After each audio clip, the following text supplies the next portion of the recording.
extreme rent spikes and extreme rent gouging that are the functional equivalent of eviction. They would help protect the person I spoke to this weekend who is struggling, even with working two jobs, to pay his rent, and who is unable to adjust to 113% rent increase. These provisions would apply both to quote-unquote regular landlord-tenant units and also to manufactured home parks. And they provide that during a tenancy, a reasonable stability protection would apply, and landlords would be allowed to raise the rent once a year, but only up to the cap of 7% plus the CPI in the Western region.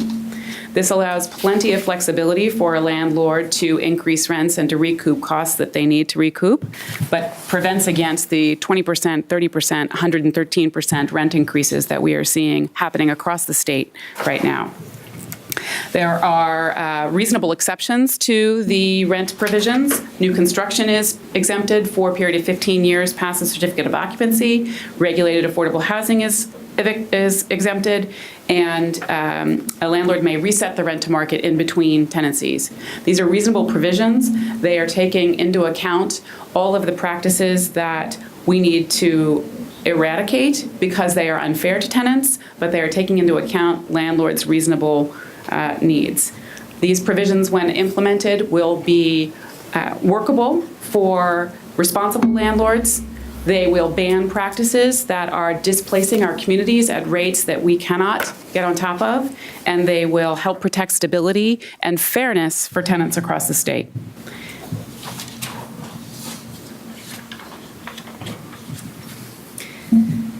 I'm mindful of time, but I want to make sure to just briefly touch, as the chair requested, on the amendments. There are 5 amendments.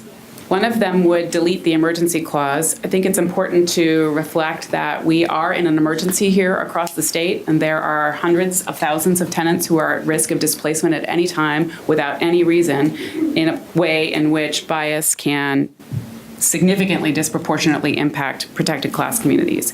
We need to act now. The -2 amendment creates an exception to the just cause standard for significant improvements to premises, and also creates an exception to the rent stabilization provisions. The standard that is implied by the bill as it is written creates a 7% plus CPI, which right now is 10.3% overall. That is plenty of bandwidth within which a landlord may recoup costs and